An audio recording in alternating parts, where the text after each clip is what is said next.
लोकसभा बिसायख'थिनि समा खाथि सफैनाय लोगो लोगोनो खुंथायाव थानाय राजखान्थियारि हानजाजों लोगोसे बेरेखा हानजाफोरा बिसायख'थियारि फोसावदिंनायखौ गोख्रोंनिफ्राय गोख्रों खालामदों। बेबादिनो दिनै क'क्राझार लोकसभा बियाबनि एनडिएनि बिजाथि जयन्त बसुमतारीनि जानानै गसाइगाव महकुमानि भावरागुरियाव बिजेपि हानजाया बिसायख'थियारि फोसावदिंनाय हाबाफारि लायो। भावरागुरिनि पुराना मोसौ हाथाइनि नब्लाङाव जानाय बिसायख'थियारि फोसावदिंनाय मेलाव मन्त्रि रन्जित दास, क'क्राझार जिल्ला बिजेपिनि आफादगिरि कबिता बसुमतारी, बिटिसिनि मावफुं सोद्रोमा गौतम दास आरो हानजानि गुबुन गुबुन दैदेनगिरि मावथि सोद्रोमाफोरा बाहागो लादोंमोन। मख'जाथाव बाथ्रादि मन्त्रि गौतम दासआ भावरागुरिनि मा तारा मन्दिराव बोर लानानै बिसायख'थियारि फोसावदिंनाय मेलाव बाहागो लायो। गुबुन फारसेथिं बे मेलाव बाहागो लानानै मन्त्रि रन्जित दासआ खौरांगिरिनि सिगाङाव गाहाय मन्त्रि नरेन्द्र मदि आरो गिबि मन्त्रि डक्टर हिमन्त बिश्व शर्माया रायजोफोरनो होनाय मोनफ्रोमबो रादायखौ मावफुंदों। बेरेखा जथाय हानजाया जेबो थाथाय गैया। बेरेखा जथाय हानजाया एम्बु बायदिसो, अखा बोथोर फैयोब्ला फैयो, अखा बोथोर थांब्लानो थांफिनो। कंग्रेस हानजाया खुंथायनि थाखाय राजखान्थि खालामो, नाथाय बिजेपि हानजाया रायजोखौ सिबिनायनि थाखाय खुंथायखौ खालामो होनना बुङो। लोगोसेनो जेब्लासिम रायजोखौ सिबिनायनि खान्थिया खुंथायाव थागोन अब्लासिम बिजेपि हानजाया 5 एबा 10 बोसोर नङा, सिमा गैयै समसिम बिजेपि हानजानि खुंथाया थागोन होनना ओरैबायदि बुङो। চাওক, মই আমাৰ দলৰ যিহেতু মই প্ৰাক্তন সভাপতি আছিলোঁ দুবাৰকৈ, গতিকে বেলেগৰ কথা লৈ পেলাই মই কোনো প্ৰতিক্ৰিয়া দিবলগীয়া একো নাই। নিশ্চিত ৰূপত মাননীয় প্ৰধানমন্ত্ৰী নৰেন্দ্ৰ মোদী ডাঙৰীয়াই যি প্ৰতিশ্ৰুতি দিছিলে সেই প্ৰতিশ্ৰুতি পালন কৰি আহিছে। ডক্টৰ হিমন্ত বিশ্ব শৰ্মা ডাঙৰীয়াই যি প্ৰতিশ্ৰুতি দিছিলে সেই প্ৰতিশ্ৰুতি পালন কৰিছিলে। 1 লাখ যুৱকক চাকৰি দিম বুলি কৈছিলে, সেই কৰিছোঁ। মহিলাসকলক আমি যি সেৱামূলকভাৱে বিভিন্ন ধৰণৰ আঁচনি দি তেওঁলোকক আচলতে আপলিফ্ট কৰাৰ কাৰণে যিটো ব্যৱস্থা, সেই ব্যৱস্থাটো মুখ্যমন্ত্ৰী ডাঙৰীয়াই কৰিছে। গতিকে আমাৰ যিটো প্ৰতিশ্ৰুতিৰ লগতে মানুহৰ হৃদয়ত ভাৰতীয় জনতা পাৰ্টি বা মিত্ৰজোঁট আছে। গতিকে এইবোৰ এতিয়া অন্য বিৰোধী দলে বহু কথা কয়। আমাকো সাংবাদিকে সুধিছিলে যে মিত্ৰজোঁট কি হ'ব, কিবা ঐক্যমঞ্চ নে কিবা মিত্ৰজোঁট। তেতিয়া মই কৈছিলোঁ, আজিৰ পৰা 3 মাহ আগতে কৈছিলোঁ, এইটো বাৰিষাৰ এটা মানে হেৰিৰ দৰে, ভেকুলীৰ দৰে। বাৰিষা আহিলে আহে, বাৰিষা নোহোৱা হ'লে এই ভেকুলীটো নোহোৱা হয়। আৰু সেইটোৱে হ'ল আজি আল্টিমেটলি।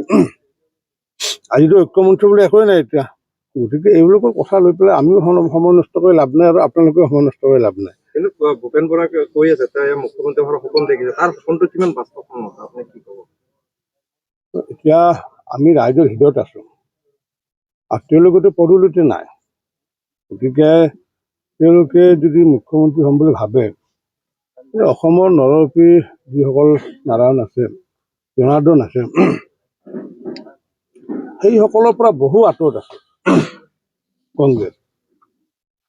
মইতো ভাবোঁ যে ভাৰতীয় জনতা পাৰ্টীৰ যি ব্যৱস্থাত কাম কৰি আহিছে বা আমাৰ যিটো ছিষ্টেম, যে ৰাইজৰ আমি পূৰ্বতো কৈছিলোঁ, আজিও কৈছিলোঁ যে আমি কোনো শাসনৰ কাৰণে ক্ষমতাত নাহোঁ, আমি আহোঁ সেৱাৰ কাৰণে ক্ষমতা। আৰু ভাৰতীয় জনতা পাৰ্টীৰে যিটো সেৱাৰ কাৰণে ক্ষমতা আৰু কংগ্ৰেছে আহে মানে শাসনৰ কাৰণে ক্ষমতা। যেতিয়ালৈ ভাৰতীয় জনতা পাৰ্টীৰ এই মূল মন্ত্ৰ থাকিব যে সেৱাৰ বাবে ক্ষমতা, তেতিয়ালৈ ভাৰতীয় জনতা পাৰ্টী 5 বছৰ 10, 20, 100, 200 বুলি কথা নাই। যেতিয়ালৈ এই মন্ত্ৰটো থাকিব বিজেপিৰ প্ৰতিগৰাকী কাৰ্যকৰ্তাৰ হৃদয়ত, এই সেৱাৰ বাবেহে আমি শাসন, তেতিয়া অনাদি অনন্ত কাললৈ ভাৰতীয় জনতা পাৰ্টীৰ চৰকাৰ চলি থাকিব। এই 5 বছৰ 20 বছৰ নহয়, অনাদি অনন্ত কাললৈ যেতিয়ালৈ এই মন্ত্ৰ থাকিব যে সেৱাৰ বাবেহে শাসন, সেৱাৰ বাবেহে ক্ষমতা। কংগ্ৰেছৰ আজি অৱস্থা এইটো কিয় হ'ল? কংগ্ৰেছৰ হৈছে কি, তেওঁলোকে শাসনৰ বাবে ক্ষমতা। আমাৰ কথাটো উল্টা। আৰু এই ব্যৱস্থা থাকি যদি যায়, মই নাজানো আমাৰ কাৰ্যকৰ্তাবিলাকে কিমান দূৰ ধৰি ৰাখিব পাৰিব, আৰু সেইটো কাৰ্যকৰ্তাই বুজি পাব। কিন্তু যেতিয়ালৈ এই মন্ত্ৰত থাকিব যে আমি ক্ষমতাত আহিছোঁ সেৱাৰ বাবে, জনকল্যাণৰ সেৱাৰ বাবে, অনাদি অনন্ত কাল এইবিলাক ভোটত জিকিম। দেখা গৈছে যে শেহতীয়াকৈ নিৰ্বাচনৰ পূৰ্বে সামগ্ৰীৰ মূল্য বৃদ্ধি পাইছে। মূল্যবৃদ্ধিটো হৈ আছে, নিৰ্বাচন বুলি নহয়, এইটো পূৰ্বৰ পৰা হৈ আছে। কেতিয়াবা কমে, যেতিয়া কমে তেতিয়া আকৌ এইবিলাক মানুহে গম নাপায়, তেতিয়া বাঢ়ে, তেতিয়া সেইটো কথাটো আহে।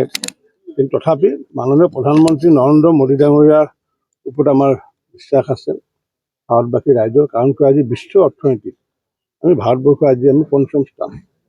আমি 3 বছৰ পিছত বিশ্ব অৰ্থনীতিত আমি 3য় স্থানত আহিম। আৰু 2045 চনত বিশ্ব অৰ্থনীতিত ছুপাৰ পাৱাৰ হ'ব ইণ্ডিয়া। গতিকে সেই ছুপাৰ পাৱাৰলৈ আমি প্ৰতিগৰাকী ভাৰতীয় सबका साथ सबका विकास सबका বিশ্বাস सबका प्रयास এই মানে মাৰ্গদৰ্শনেৰে আমি কাম কৰিব লাগিব তেতিয়াহে আমি 1 নম্বৰ পজিশ্যন যাব পাৰিম আৰু মই ভাবো যাব পাৰিম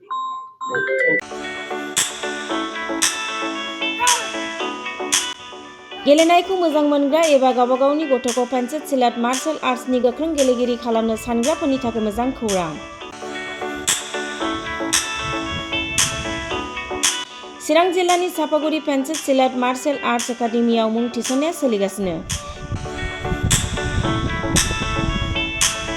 नोंथांमोना नोंथांमोननि गथ'खौ सापागुरि पेन्सिल सिलाट मार्शल आर्ट्सनि एकाडेमियाव मुं थिसननो हागोन फोरोंनायनि जायगाया जाबाय सापागुरि लावज्रिपारा दगरपारा गेलेग्रा फोथार आरो बेरांगाव हास्रावबारि मख'जाथाव दि सापागुरि पेन्सिल सिलाट मार्शल आर्ट्स एकाडेमिनि सोलोंसाफ्रा गुबुन गुबुन जायगायाव गेलेहैनानै जाफुंसारदों नोंथांमोनाबो नोंथांनि गथ'खौ सापागुरि पेन्सिल सिलाट मार्शल आर्ट्स एकाडेमियाव मुं थिसननानै पेन्सिल सिलाट मार्शल आर्ट्सनि आखा-फाखा गेलेगिरि खालामदो